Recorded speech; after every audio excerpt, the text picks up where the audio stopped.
Tao Meeting Archives, July 26, 2015. The Tao of Meditation, Concentration, by Ed Monaghan.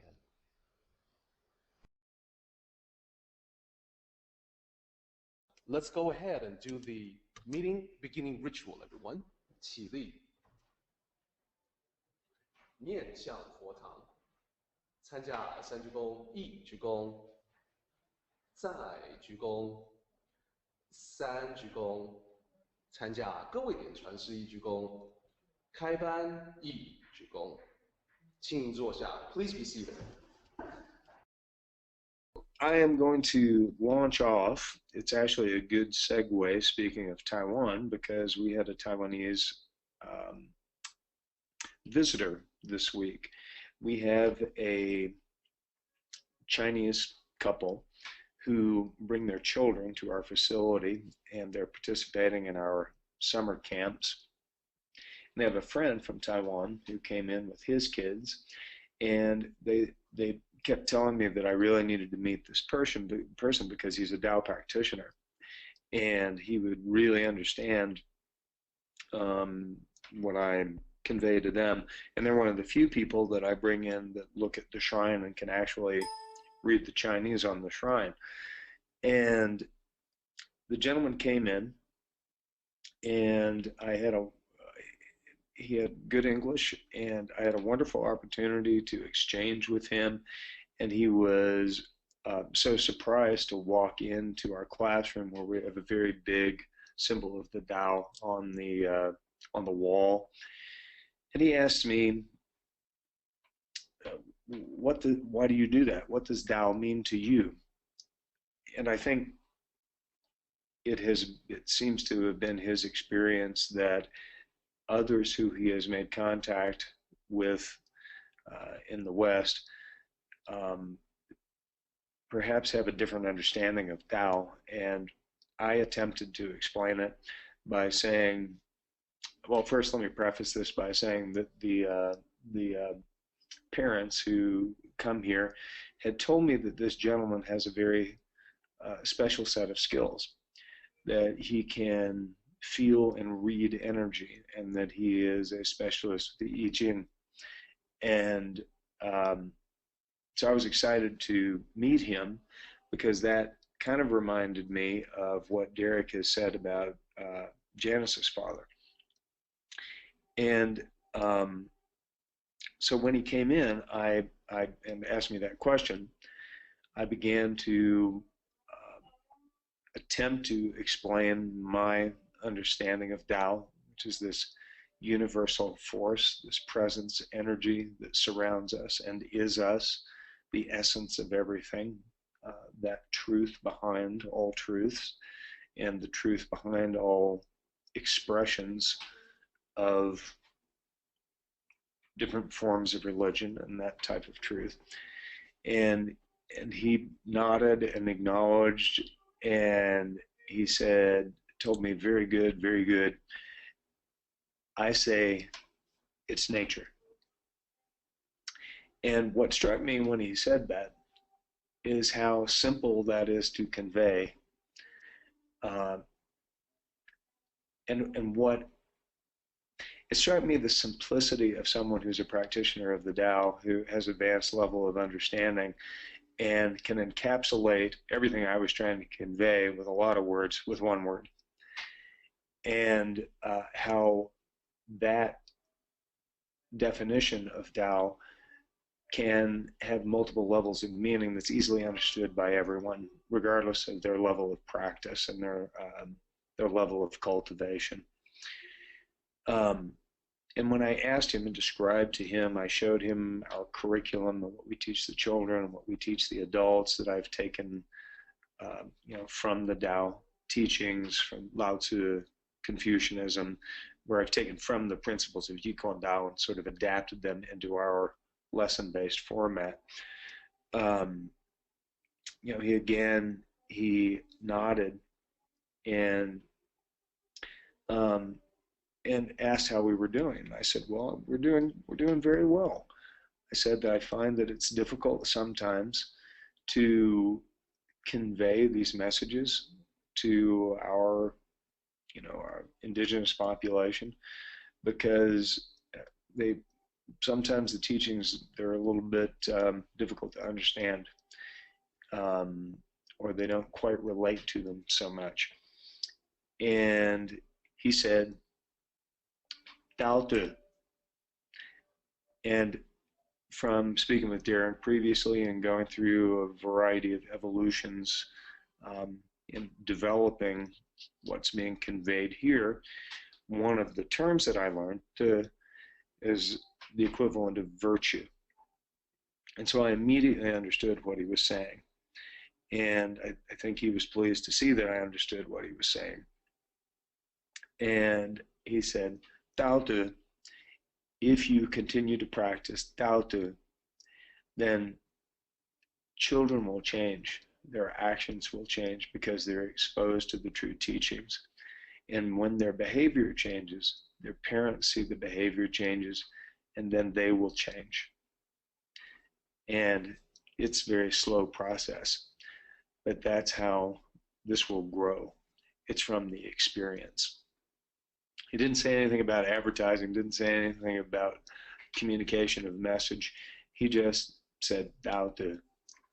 And I thought that was a very insightful message and a great experience for me to meet someone who is on the path. And it was also pretty funny. He met my wife right after that, and she has been kind of in an Attila the Hun phase of her expression recently because of some issues we've had with some folks. And the first thing he said to her is, softer, yin, must find more yin. So that was kind of funny at the time, and she understood that as well. So I wanted to share that with you guys and use that as a lead-in to our what I had the path that I embarked on last week, which was a discussion about meditation and different approaches to meditation. Last week, we discussed mindfulness-based meditation. And this week, we're going to focus on concentration-based meditation. Notice I said focus on concentration-based meditation, which is directing one's focus toward a single thought or an action. Now, what I've done is I've pulled a description that I think is a bit is well stated. And I first want to just say that I have not studied with this particular Lama, but I enjoyed his description of contemplative and concentration-based meditation. So I'm just going to read this, and you can follow along if you like. Lama Tsongkhapa taught that we should practice both contemplative meditation and concentration meditation. In the former, we investigate the object of meditation by contemplating it in all its details.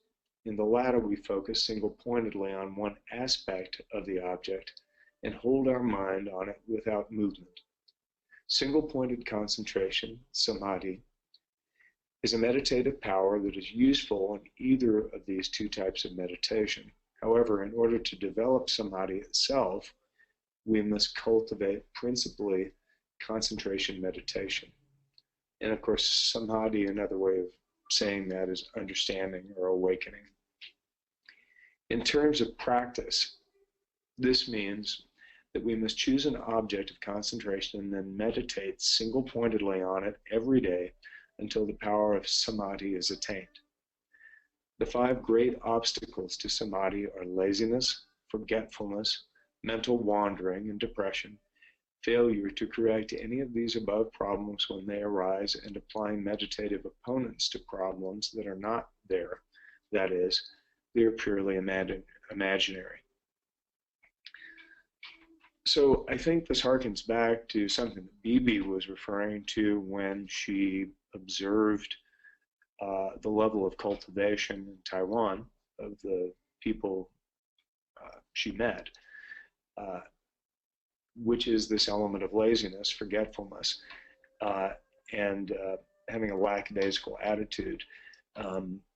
This is something I know that I certainly combat, and unless there is some method by which I'm motivated to better myself, that's a natural pattern of human existence, choosing the course of least resistance. And I think the unconscious behavior that we see exhibited around us every day is a good indication of that. So this does require energy. It requires work, the movement of the wheels of karma. So it takes effort. And then we derive benefit from that. The failure to correct problems when arise is a reference to the poisons of the mind and applying the antidotes to the poison of the mind, which is basically contrary action, meaning that we have one of these negative experiences or thoughts or states of mind, then we simply have to choose contrary action in order to overcome that obstacle as it's set forth in our path. And the last I found very interesting also, applying meditative opponents to problems that are not there. That is, they're purely imaginary. Well, I know that I have been guilty of creating imaginary obstacles in my own mind many times, creating antagonism and worry over things that simply do not exist. And so that's a reference to this very natural human tendency, and to create a state of consciousness that allows us to be able to see beyond that and recognize that these are obstacles that we have created with our own mental constructs, with our imagination, and they're simply illusory. There are wisps of mist. So this goes on and discusses how to achieve this. What do we choose as an object of meditation? It can be anything: a stone, fire, a piece of wood, a table, and so forth, so long as it does not cause delusions such as desire or aversion to arise. We should also avoid an object that has no qualities specifically significant to our spiritual path. Some teachers have said that we should begin with the fire and later change to swirling clouds and so forth, but this is not an effective approach. Choose one object and stick to it. Many people choose the symbolic form of a Buddha or a meditational deity as their object. The former has many benefits and is a great blessing. The latter provides a special preparation for higher tantric practice. In the beginning, we can place a statue or a painting of an object or of meditation in front of us and look at it as we concentrate. But as it is our mind, not our eyes, that we want to develop, this should be done only until familiarity with the object is gained. The most important point is to settle on one object and not change it. There are stories of great saints who chose the form of a yak as their object, but generally it is better to select an object of greater spiritual value and not change it until at least the first of the 4 levels of samadhi is attained. So for anybody out there who's wanting to choose a yak, perhaps that's probably not the best way to go. Consistency in practice is also important. Once we begin, we should continue every day until we reach our goal. If the conditions are perfect, we can do this in 3 months or so. But practicing an hour a day for a month and then missing a day or 2 will result in minimal progress. Constant, steady effort is necessary. We will need to follow a fixed daily schedule of meditation. And again, this harkens back to this issue of discipline, self-disciplined practice, which can ultimately lead to freedom. But it doesn't seem to work the other way around.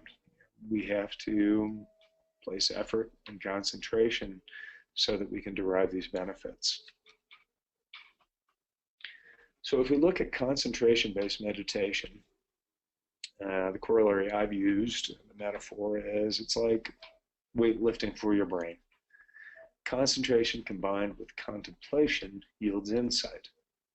And insight meditation, that some of you may be familiar with, is a component of mindfulness-based meditation. So we first have to be able to develop the strength in our mind to hold a thought, to steady our attention, to be able to focus. And that is not an easy task. It requires a substantial amount of practice. So which is better? Concentration, contemplation, insight meditation, mindfulness?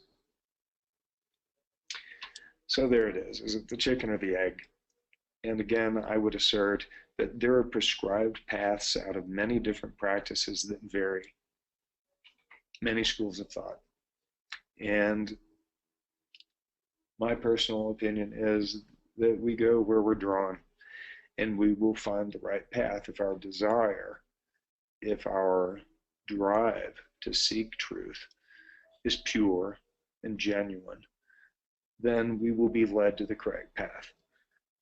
My example is that I was led to the path of the Tao.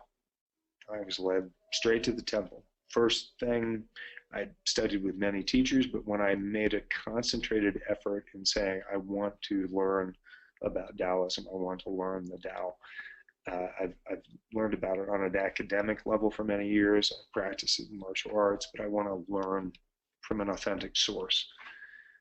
The very first thing that I found was the website Derek created, and the day that we walked into the temple was when we were initiated by Janice and Derek as our initiators, so or our sponsors into the Tao. And I think really it is that simple. The path makes itself apparent when it's time.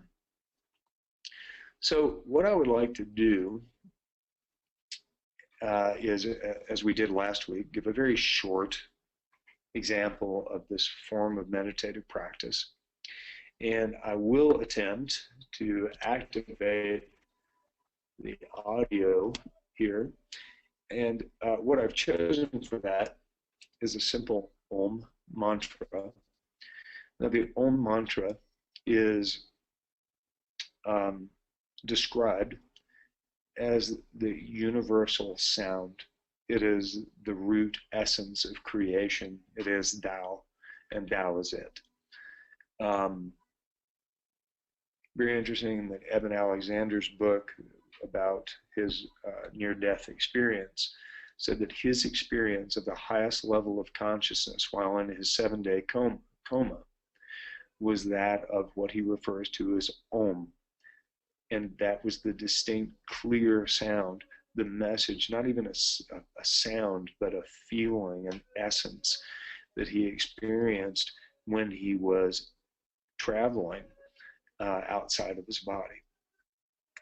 So if this works, if you could join me, straighten your back, sit up straight in your chair, put your feet flat on the floor, and place your hands in a comfortable position, wherever it might be that's comfortable for you, on your knees, in your lap, Samadhi Mudra, or whatever suits you. Close your eyes and take a deep breath in through your nose. And slowly allow it to escape from your mouth. And if the sound comes through, just allow your consciousness to fall on the sound. Maintain a regular and steady breath, and just for about a minute, we'll just simply experience the chant of the Om mantra.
Take a deep breath in through your nose.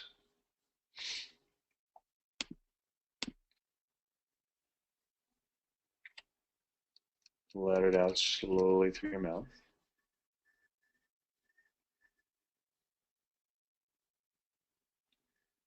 And then gently open your eyes.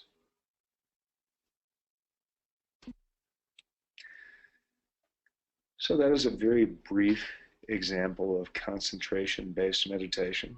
It's very pleasant. Sometimes as we embark on this path, the sound meditations are easier for some people to start.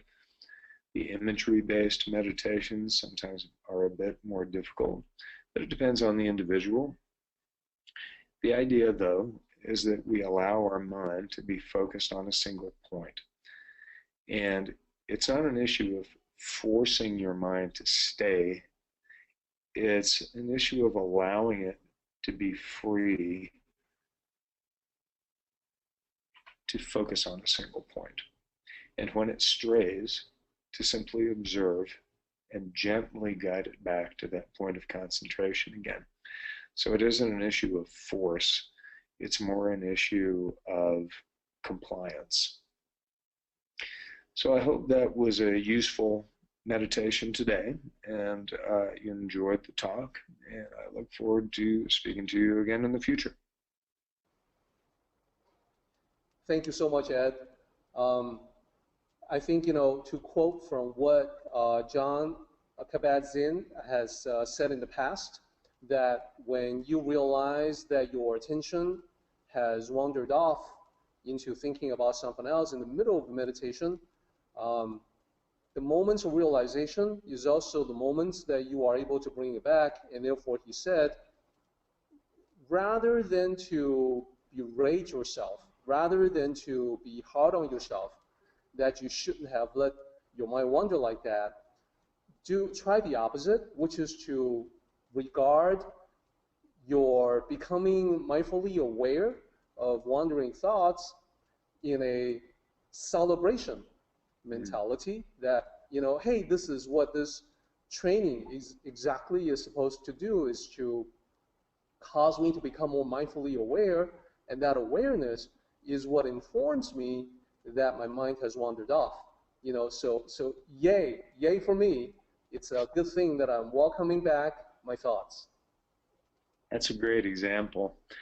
I was watching a movie with Joanne yesterday called The Boxer with Mark Wahlberg and Christian Bale. And I was very impressed with particularly Christian Bale's performance, in that he was a wonderful example of unconscious behavior and being able to embody the essence of that. And I think that's kind of an apropos metaphor for what we're attempting to do with mindfulness, is to recognize when we're not mindful, recognize when we're not conscious, and that completely changes the perspective, and I think our perspective on the world. About the I Ching master that asked you about the meaning of Tao, that's a very interesting exchange for me. It's a good follow-up on what we talked about last time. This gentleman was similar to many other Asians who are wary. When they see something like the huge Tao calligraphy that you have, they're always cautious, because what they normally encounter is not someone who is knowledgeable about the subject matter. They usually encounter Westerners who are, quote unquote, into it, just because it happens to be the trendy thing to do. And that's why last time I talked about how there's always that wariness about the Western identity tourists, people that try on different identities to see how they feel, whereas Asians themselves emphasize deep understanding and commitment. That makes sense. That makes sense. So I think he recognized the understanding and commitment within you, Ed. So that's a very positive thing. I think so. And it was really nice to have the connection with him. Very pleasant to have someone who was not associated with me or with the temple in any way, who just came in independently, who's a Tao practitioner from Taiwan, and just had that nice connection. It was really a very pleasant experience. Let's go ahead and do the meeting closing ritual. 起立，面向佛堂，持架深鞠躬，一鞠躬，再鞠躬，三鞠躬，持架各位点传是一鞠躬，结班一鞠躬。Okay, guys, we are done. Join the Tao meeting live to participate in the questions and commentary. For more information, go to http://taoism.net/tao/connect-online.